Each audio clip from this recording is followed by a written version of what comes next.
Hey everyone, how's it going? And welcome to part 2 of the 20k Q&A. I've said it before in that last video and I will say it again, but thank you so much for everybody who sent your questions in. If you do have any more questions that you would like to be answered, whether it's about university or a course or just anything in general, either comment down below or follow me on Instagram where you can either DM me or just comment on one of my pictures and I will try and answer your question. Okay, so let's just get straight into the video because I don't know if this is going to be another long one or not. I've got my laptop here, so let's just get into it. So the first question is by Rachel D, who asks, any tips for starting A-levels for last minute GCSE revision, and congrats on 20k. Yes, and thank you very much. So general tips for A-levels I would say is before starting, try and have a good idea of what studying and revision methods suit you so that when you actually get started, then you have a clear idea of how you're going to tackle the things that you are learning to try and get the most out of your time spent studying. Now I mentioned this in my last video too, but I'm going to refer you again to the video that Naz and I made on his channel, Kharma Medic, talking about how to study for A-levels and IBs, and that video is essentially a collection of some of the most useful techniques that me and Naz have learned over the years when it comes to studying, so that might be a good place to start. As for last minute revision techniques for GCSEs, yes, I actually recently made a video all about that, so again I will link that below too, and I hope you enjoy it. The next question is a YouTube comment by Nirma Shahid, who says, being an international student is hard to check out universities in person, so I've chosen Greenwich University, London for my biomedical sciences. So can I get a job later with this course as an international student, or is it hard that no one is willing to sponsor you or they look for the uni you got your degree from? Sorry if I read some of that comment wrong, it's just quite small font on my laptop. But I think what they're asking is, does the university matter that you go to in terms of employability, and does it matter that you're an international student? I have to say that my information on this is somewhat limited because I am a UK student, so I can't say for certain, but I have met, especially in London, a lot of friends who are international, and unfortunately I think it is difficult. It is more difficult for international students to find jobs here despite the university that you choose to go to. It is quite unfortunate because there are a lot of bright and hardworking and incredible individuals who may not necessarily be able to get a job as easily as somebody who is from the UK. But having said that, I think there is always room for people who are very good and have good connections. So I would say Greenwich University for Biomedical Sciences is great, and I wouldn't worry too much about your university of choice. I think if you are very keen on staying in the UK afterwards, after graduating, I would say the most important thing is trying to build connections and try and liaise with individuals who may be able to offer you a position after you finish studying. So the way it works, as far as my knowledge is concerned, if anybody has any more information, please let us know down below. But I think in order for international students to be offered a job in the UK, they have to be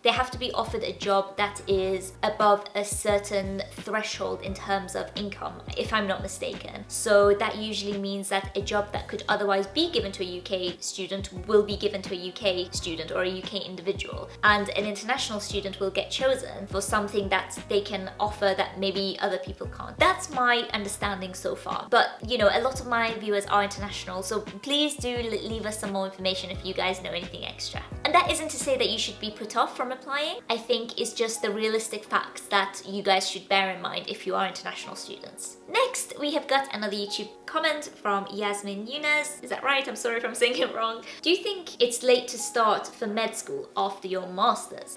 I mean, a little bit biased. I'm obviously going to say no because I've already finished my degree and my masters and I'm going to school again. So I don't think so. I don't think it's late. I don't really think there is ever a time when it's too late. I think it really just depends on you as a person and what the rest of your life situations are like. For example, I have friends now who are on graduate courses for medicine who tell me that there are people who are in like their late 20s, in their 30s, who have just started. And as I said, I think it depends on your situation, be it financial situation, family situation, how much you're wanting to go back to school, and all of these things are, I guess, what contribute to you making that decision. But do I think it's too late after your masters? No. The next question is by Emma Chu, who asks, do you have any advice on how not to feel intimidated when you're working with people who have a lot more experience than you in labs and such? Sometimes I struggle with that and I just clam up. Thanks. Oh my god, yes. I work with some of the most intelligent, incredible, hardworking people, and it's difficult not to feel intimidated. Me and a friend of mine sometimes talk about this. So he is a PhD student and we talk about having imposter syndrome quite a lot. And if you don't know what that is, it is a term given to, I guess, when you feel insecure about where you are, you almost feel like you're a fraud. So you sometimes may feel like everybody else around you is so clever and so amazing and you just got there by accident and you don't deserve to be there. I think most people have experienced that at some point or may experience it. And I can completely relate to this question, but I think the thing that I would say and the thing that helps me feel calm when I feel intimidated is knowing that, do you know what? Ultimately, if you are a junior member in your team and I'm a junior member in my team, I think that it's almost good to be surrounded by lots of people that are superior to you, be it in terms of knowledge or skill or experience, because if you're the most junior, that means you only have more to learn. Sometimes if you do end up being, I guess, the smartest person in the room or the smartest person in the cohort, in a way you've kind of reached a glass ceiling where you don't have as much to learn from the people who are around you. So I think what I would say is don't look at it in a bad way. I think just try and appreciate the fact that even if you clam up or say something stupid, you know, most of the people that you end up working with in labs or whatever, they were once you. They once felt the same intimidation that you felt. So even if they might not verbalize it, I'm sure that they all remember what it was like to be young and starting out. And I'd like to think that there are a lot of people who are empathetic towards that and sympathetic towards that. So maybe that can ease your mind a little bit. The next question is from Rima Sangani, who asks, I'm currently a month away from my IB exam and intending on taking the same biomedical and then medicine path as you, hopefully from Cardiff University. Hence, I would like to know whether grad entry medicine focuses a lot on GCSE and IB/A levels or not. First of all, best of luck to you. And secondly, I think to answer your question, it very much depends on the university. So there are certain universities who do look at, I think, A-levels and IBs. I'm not really sure a lot of universities at that level in which you're going to be applying look at GCSEs. So if you've already got A-levels/IBs and you've already got a degree and you're applying for medicine, then I don't think GCSEs matters as much. But in terms of A-levels and IBs, I think you can have a look online and have a look at specific universities. So in your case, Cardiff, you can have a look and see if they will look at those at the time that you come to apply or not.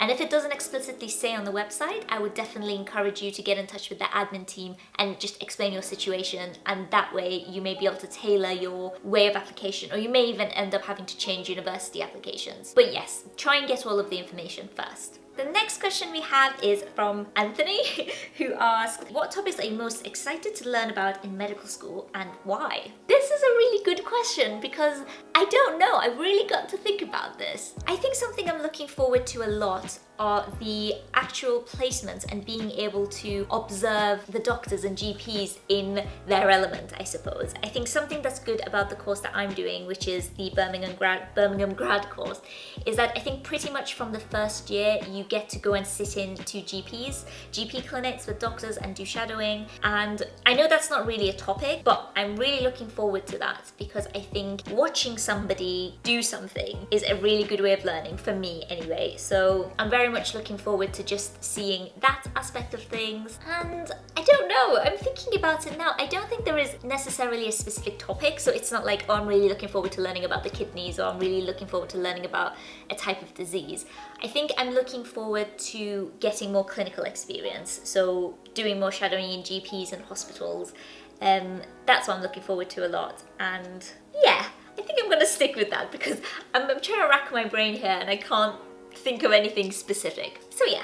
The next question is one from Instagram from Sanyag, who asks, how much work experience did you have before uni? Okay, so this is a bit hard to answer because this is the third time I'm about to go to university. But just to summarize that question really quickly, before my first degree, which was biomedical sciences, I had work experience of a day of shadowing a pathology lab in the NHS. I had shadowed some doctors and stuff just from previously when I was younger and I wanted to do medicine. I had some experience, I guess, service, volunteering and stuff, none of which was necessary, by the way. Like, you didn't necessarily need to have volunteering experience to do biomed, but that's the general experience I had. When it came to applying for my master's, which was a Master's of Research in Translation Cancer Medicine, I suppose they wanted more research experience, and at the time of applying to that, I had done a summer placement in a cancer research lab at Newcastle University for, I think it was about 8 to 10 weeks. So I had done a summer placement.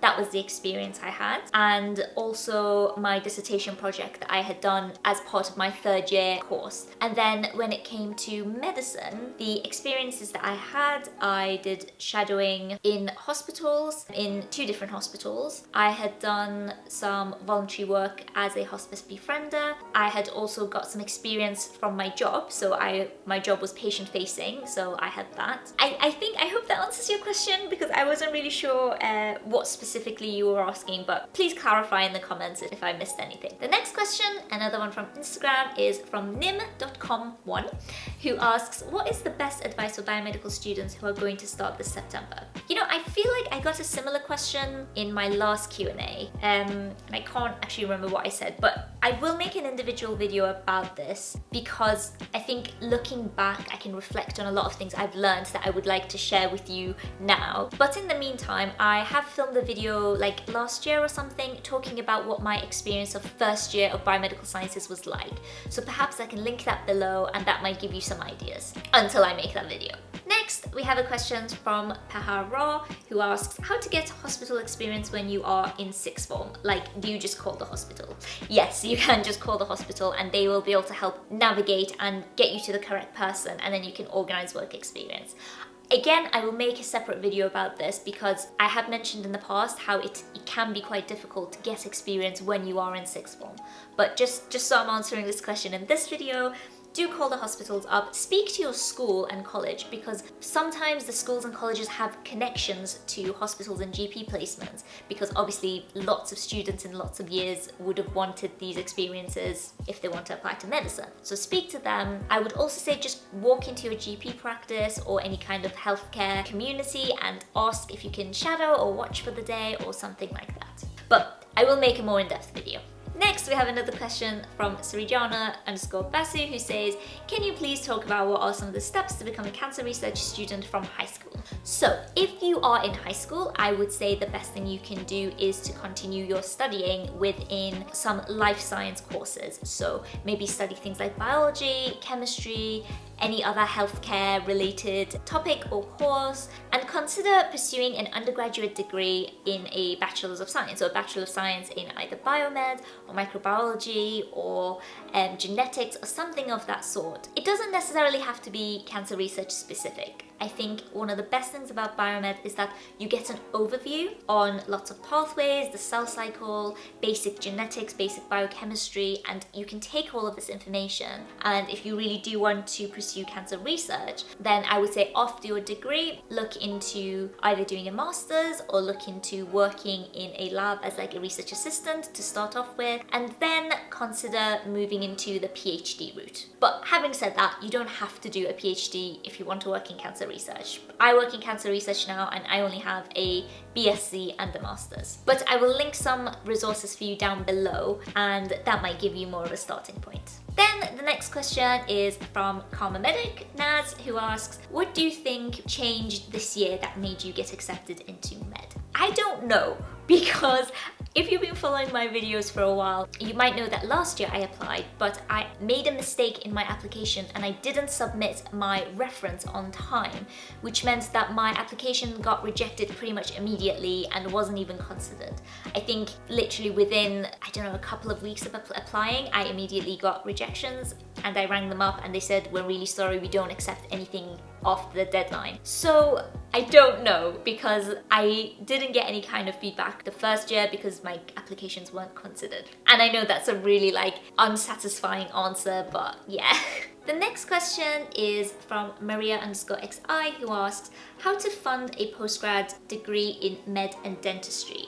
I'm going to make a video about this and ask some of my friends who are already doing that for more in-depth advice, because I'm in that process myself, so I can't tell you for 100%. But I think, if I'm not mistaken, KENJI filmed a video talking about postgrad funding, so I will link his video below and you can go and get some more information there. The next question is again another one from Instagram, from _mttk.x, who asks, does University of Birmingham graduate entry consider your A-levels? What A-levels did you do, and did you do well in them? Thank you for your content. They have always been helpful. You're very welcome. That's very sweet of you. So does University of Birmingham consider A-levels? Yes, they do. They ask for A, B, B. I think that's the lowest that you need in order to apply. What did I take? I took biology, chemistry, and maths. I did psychology at AS, but I dropped it. And the grades I got were an A in biology, a B in maths, and a B in chemistry. So I didn't do terrific, but I got what I needed to get accepted. So next we have a question from Shred the Beast, who asks, what are you most and least looking forward to in medical school? Most looking forward to is definitely the placements. I'm really looking forward to GP placements and hospital placements, and just going and getting more of an overview of what it's like to work in more of a clinical setting. And I'm super excited to meet everybody and to see the campus and to get moved in, and you know, it's always really fun to start school. And yeah, that's what I'm looking forward to the most. And what I'm looking forward to the least, I don't know. I don't think there's anything that I'm necessarily looking forward to the least. I think I'm apprehensive about the jump in the level of work that you're expected to do. So right now, even though I work, and even though, you know, my work can be quite like mentally exhausting, when you're a student, you put so much of yourself in your studying, and I guess something I'm apprehensive about is when I get there. Am I going to burn myself out? Am I going to be able to stay disciplined to get all of the work done? Because I haven't been a student in a long time. Even when I was studying for my master's, it was a bit different because there wasn't so much any studying involved, more so that you were carrying out research and learning how to become a researcher. So I guess I'm kind of wondering what it's going to be like to go back to being a student where you have to read books and memorize facts and write essays. And it's not that I'm not looking forward to it, it's just that I'm wondering what it will be like after such a long time. The next question is by Praise, who asks, do you receive funding when applying to medicine as a second degree? If you do, with the 5-year or the 4-year?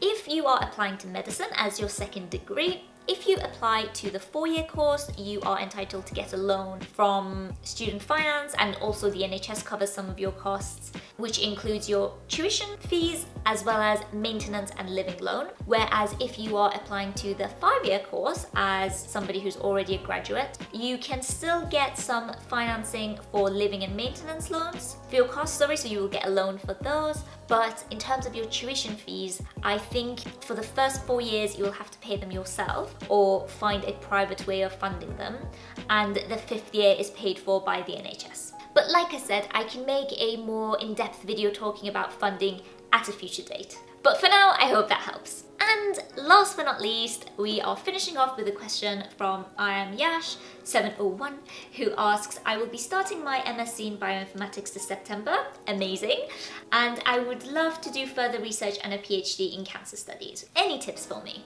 So I think the main tip I can give you is build as many connections as you can during your MSc. I think for me, what really helped me get a job after studying was the fact that I tried to speak to a lot of people, see what job opportunities are available, try and learn more about different supervisors and their fields of study and what they've researched, so that later on when I finished, I mean, in my case, I didn't want to do a PhD, I just wanted to work as a research assistant. So I was able to reach out to certain individuals and get my foot in the door that way. But I think a similar thing can work with PhDs. So if you build up connections now, then you may be able to contact these individuals maybe near the end of your masters and just say, you know, I want to continue, do you happen to have any funding to take on a PhD student? If so, would you consider taking me on? So literally, I think one of the best things about going back and doing further education, and by that I mean a master's, is that you do get to build these connections that can set you up for further study and a PhD in your case.